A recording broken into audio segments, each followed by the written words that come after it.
Chanakya international academy உங்களுக்குள் இருக்கும் தலைவரை வெளிக்கொண்டு வரும் பியூர் பாலிடிக்ஸ் பயிற்சி பட்டறை. நேரடி மற்றும் இணைய வழி. கான்டாக்ட் 7338824242. எஸ், வீடு, ஸ்கூல்ஸ், ஹோட்டல்ஸ், ஸ்டோர் ரூம் இங்கெல்லாம் பார்ட்டிஷன் வால் கட்டணும்னாலும் இப்போ பில்டிங் ஓனர்ஸோட first choice Renocon rapid wall panels. அறிவித்ததை நிறைவேற்றுவதற்கு 13,000 கோடியும் ஒவ்வொரு ஆண்டும் 11,000 கோடியும் அதுக்காக நிதி ஒதுக்க வேண்டிய சூழ்நிலை இருக்கு. அவ்வளவு நிதியை எப்படி நிதி மேலாண்மை செய்ய போகிறார்கள் என்பது இந்த ஆட்சியாளர்கள் தொடர்ந்தாலும் சரி, புதிய ஆட்சியாளர்கள் வந்தாலும் அது எப்படி முடியும் என்பது பற்றி எனக்கு தெரியவில்லை. அதே நேரத்தில் அங்கன்வாடி ஊழியர்கள் இன்னைக்கு கூட பார்த்தா பகுதி நேர ஆசிரியர்கள் இன்னும் போராடிட்டு இருக்காங்க. இதெல்லாம் இந்த ஆட்சியாளர்கள் சரியாக செயல்படவில்லை என்றால் உறுதியாக இது அவர்களுக்கு எதிராக தமிழ்நாட்டு மக்கள் தீர்ப்பளிப்பார்கள் என்பதை தான் இது காட்டுகிறது. இந்த மாதத்துக்குள்ளார 2026 4 முனை போட்டி தான். ஒன்னு திமுக, அதிமுக, அதுக்கப்புறம் பாஜக கூட்டணி இருக்கு, தாவாக நாம் தமிழர் 4 முனை கூட்டணி தான் இருக்கு. நீங்க திமுகவோட போக மாட்டேன்னு, அது மாதிரி பாஜகவோட போக மாட்டேன்றீங்க, நாம் தமிழர் போக மாட்டேங்க. இப்ப இருக்கிற தாவாக ஒண்ணுதான். நான் தான் சொன்னேன், எங்களுக்கு எதிரி என்று இந்த நேரத்தில் யாரையும் பார்க்க வேண்டிய அவசியம் இல்லை, துரோகி என்று யாரையும் பார்க்க வேண்டிய அவசியம் இல்லை, நண்பர் என்று யாரையும் பார்க்க வேண்டிய அவசியம் இல்லை. தமிழ்நாட்டு நலனும் அம்மா மக்கள் முன்னேற்ற கழகத்தின் நலனும் தான் முக்கியம். அதைத்தான் நாங்க பார்ப்போம்னு சொல்லிட்டேன். அதனால நாங்க இன்னும் முடிவெடுக்கலைங்கிறது உண்மை. இன்னொன்னு, நாங்க எந்த சமரசமும் செய்து கொள்ள மாட்டோம்னு சொல்லிட்டேன். உறுதியாக கூட்டணி ஆட்சி தான் அமையும். அதுவும் அம்மா மக்கள் முன்னேற்ற கழகம் இடம்பெற போகின்ற கூட்டணி தான் வெற்றி பெறப் போகிறது. ஏன்னா இந்த சூழ்நிலை அப்படி இருக்கு. நான் அதீத நம்பிக்கையில சொல்லல. அதுல உறுதியாக அம்மா மக்கள் முன்னேற்ற கழகம் ஆட்சி அதிகாரத்தில் பங்கு பெறும்.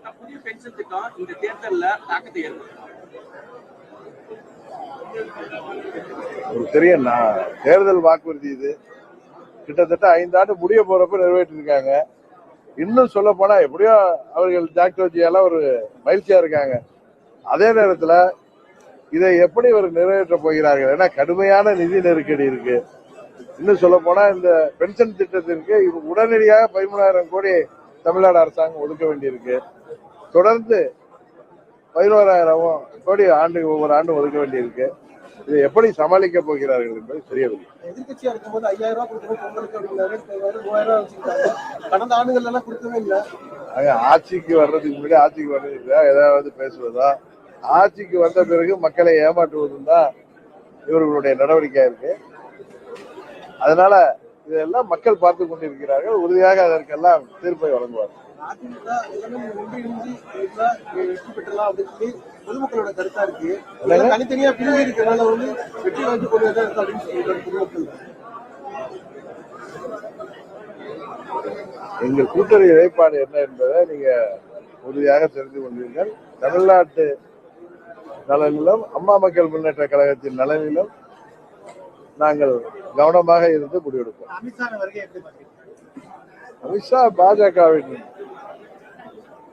மாநில தலைவர் நயனா நாகேந்திரன் அவர்களுடைய சுற்றுப்பயண நிறைவு விழாவுக்கு நேற்று வந்திருந்தாரு. இன்றைக்கு கூட பொங்கல் விழாவில் கலந்துக்கிறாரு, கோயிலுக்கு சென்றாருங்கிறத நான் பார்த்தேன்.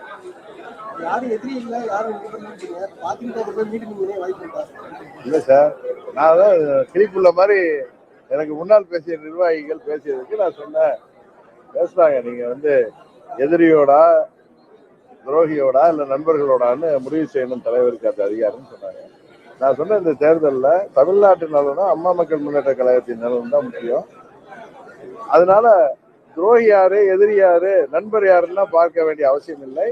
தமிழ்நாட்டின் நலனையும் நமது கட்சியின் நலனையும் மனதில் கொண்டு முடிவெடுப்போம்னு சொன்னேன். அதை பற்றி தான் நாங்கள் எடுக்க போறோம். அதை பொறுத்து இருந்து பார்க்க. பல மூத்த நிர்வாகிகள், அரசியல் கட்சியினர் தாவேகாவை அணுகி பேச்சுவார்த்தையில ஈடுபடுறாங்க. அது தாவேகாவுக்கு எந்த அளவுக்கு பலத்தை ஏற்படுத்தும்? பல மூத்த நிர்வாகிகள், எந்த மூத்த நிர்வாகி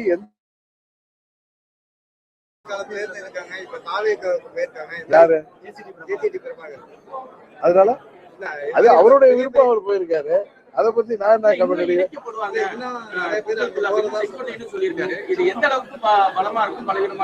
அதை பத்தி எல்லாம் நீங்க தான் ஊடகத்தை சேர்ந்தவர்களா, அரசியல் வல்லுநர்கள் தான் சொல்லணும். நான் ஒரு பார்வையாளர் தான் எல்லாம் பாத்துட்டு இருக்கோம். நான் தான் சார் பல முறை சொல்லிட்டேன். இனிமே திரும்ப திரும்ப அந்த பதில்களை சொல்ல வேணாம். ஏன்னா எனக்கு வாய் வலிக்குது அதுக்கு பதில் சொல்லி.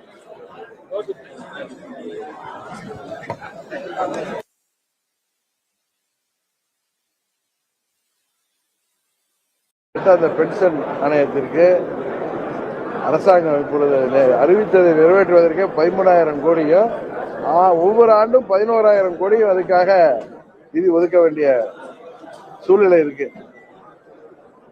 அவ்வளவு நிதியை எப்படி நிதி மேலாண்மை செய்ய போகிறார்கள் என்பது இந்த ஆட்சியாளர்கள் தொடர்ந்தாலும் சரி, புதிய ஆட்சியாளர்கள் வந்தாலும் அது எப்படி முடியும் என்பது பற்றி எனக்கு தெரியவில்லை. அதே நேரத்தில் அங்கன்வாடி ஊழியர்கள் இன்னைக்கு கூட பார்த்தா பகுதி நேர ஆசிரியர்கள் இன்னும் போராடிட்டு இருக்காங்க.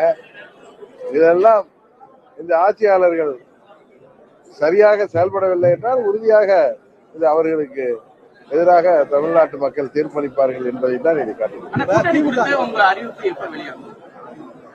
இந்த மாதத்துக்குள்ளார 2026 4 முனை போட்டி தான். ஒன்னு திமுக அதிமுக, அதுக்கப்புறம் பாஜக கூட்டணி இருக்கு, தாவாக நாம் தமிழர். 4 முனை கூட்டணி தான் இருக்கு. நீங்க திமுகவோட போக மாட்டேன்னு சொல்றீங்க, அது மாதிரி பாஜகவோட போக மாட்டேன்றீங்க, நாம் தமிழர் போக மாட்டேங்க. இப்ப இருக்கிற தாவாக ஒண்ணுதான். நான் தான் சொன்னேன், எங்களுக்கு எதிரி என்று இந்த நேரத்தில் யாரையும் பார்க்க வேண்டிய அவசியம் இல்லை, துரோகி என்று யாரையும் பார்க்க வேண்டிய அவசியம் இல்லை, நண்பர் என்று யாரையும் பார்க்க வேண்டிய அவசியம் இல்லை. தமிழ்நாட்டு நலனும் அம்மா மக்கள் முன்னேற்ற கழகத்தின் நலனும் தான் முக்கியம். அதைத்தான் நாங்க பார்ப்போம்னு சொல்லிட்டேன். அதனால நாங்க இன்னும் முடிவெடுக்கலைங்கிறது உண்மை. இன்னொன்னு நாங்க எந்த சமரசமும் செய்து கொள்ள மாட்டோம்னு சொல்லிட்டேன்.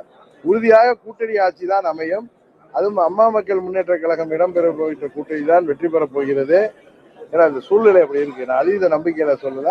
அதுல உறுதியாக அம்மா மக்கள் முன்னேற்ற கழகம் ஆட்சி அதிகாரத்தில் பங்கு பெறும்.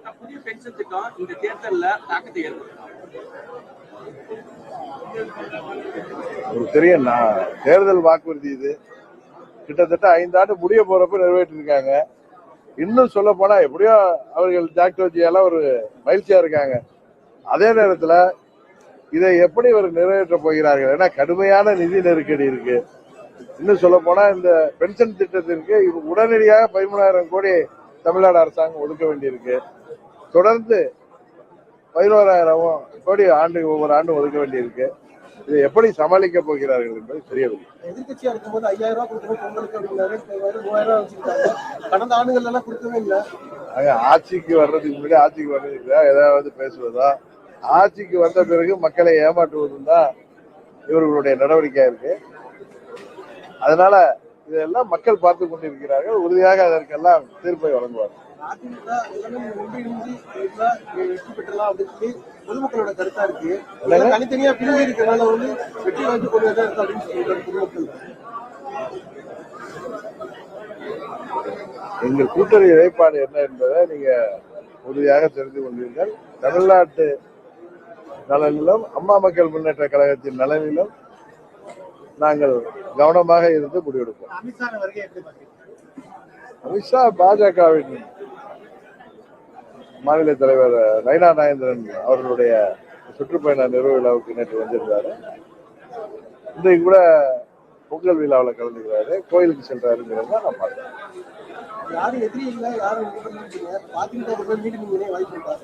இல்ல சார், நான் தான் கிளிப்புள்ள மாதிரி எனக்கு முன்னால் பேசிய நிர்வாகிகள் பேசியதுக்கு நான் சொன்னேன், பேசுறாங்க நீங்க எதிரியோடா துரோகியோடா இல்ல நண்பர்களோடான்னு முடிவு செய்யணும் தலைவருக்கு அந்த அதிகாரம் சொன்னாங்க. நான் சொன்ன இந்த தேர்தலில் தமிழ்நாட்டு நலனும் அம்மா மக்கள் முன்னேற்ற கழகத்தின் நலனும் தான் முக்கியம். அதனால துரோகி யாரு எதிரி யாரு நண்பர் யாருன்னா பார்க்க வேண்டிய அவசியம் இல்லை. தமிழ்நாட்டின் நலனையும் நமது கட்சியின் நலனையும் மனதில் கொண்டு முடிவெடுப்போம்னு சொன்னேன். அதை பற்றி தான் நாங்கள் எடுக்க போறோம். அதை பொறுத்து இருந்து பார்க்க. பல மூத்த நிர்வாகிகள் அரசியல் கட்சியினர் தாவேகாவை அணுகி பேச்சுவார்த்தையில ஈடுபடுறாங்க. அது தாவேகாவுக்கு எந்த அளவுக்கு பலத்தை ஏற்படுத்தும்? பல மூத்த நிர்வாகிகள் எந்த மூத்த நிர்வாகி எந்த கட்சியோட மூத்த நிர்வாகி? எம்ஜிஆர் காலத்துல இருந்து இருக்காங்க. இப்ப தாவேகாவுக்கு போயிருக்காங்க. யாரு? அதனால அது அவருடைய விருப்பம். அவர் போயிருக்காரு. அதை பத்தி நான் என்ன கமெண்ட் அடிக்கிறேன்?